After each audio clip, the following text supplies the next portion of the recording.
So in college, I worked for a family and I took care of like their house stuff. I would bring their cars in for maintenance. I would bring their kids to dentist appointments. I'd help them apply to college. I would walk their dogs every day. I would grocery shop for them, make them dinner, return stuff at the store, whatever it was they needed, I did for them. Such a lovely family. And one day I remember very vividly, I was packing the dishwasher and the mom was asking me about my upbringing and how losing my mom was and, how I dealt with my grief. And come to realize I had not dealt with my grief.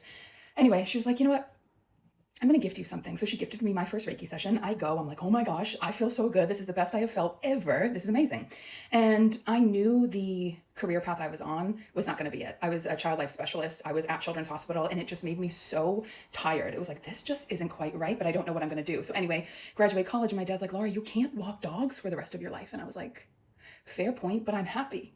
Like, I love what I'm doing. So anyway, I continued to get Reiki. And after a session, I looked at my practitioner and I said, could I do this? And she was like, absolutely. So I get trained in Reiki. And then one day the family was on a vacation and I was house sitting for them and I was on my computer and I was like, I want to do this, but something else as well, because yes, the healing side of it, but there's so much more to the human body. And the dad and the mom were both like coaches for me as far as, literally everything, actually life coaches for me. So I'm Googling like what other things other than counseling or therapy, because your girl couldn't take on more debt.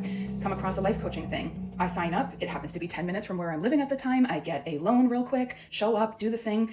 I'm like, I'm going to do this together. So the ticket for me was doing what I loved. I loved taking care of this family. I loved talking to them. I loved walking their dogs. I loved grocery shopping at a place I couldn't afford for them. I loved it all. And so following that led me to my career path. Sometimes in life we're thinking, I'm wasting my time. Why did I go through all that college? Like, I'm still paying back that debt. Why did I do that? That was a waste. But it was actually just a stone for me to stand on to then lead to the next thing and the next thing and the next thing. So wherever you are in your life, if there's something more you want for yourself, looking into like, what lights me up? What do I love? What is something that's like, I could do it without getting paid?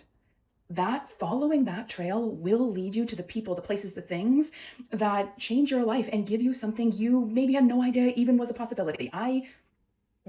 Accounting, what? Booking, what? Like, I had no idea. And I figured it out because my passion about helping people feel better and change their lives overrode any of my doubt of being able to have a small business. And, everyone says small businesses fail within the 5 years. And when I was doing it, I'm like, it doesn't matter where this goes. I'm happy. And that's where the name of my business, Reach Your Happy, came from. So if you're like, I kind of want to change, I encourage you to follow what you love and know that the little kind of detours are actually giving you tools for what you're really supposed to be doing. And none of it's a waste. All of it is information, and a lot of information about what you don't want to do. And that is valuable.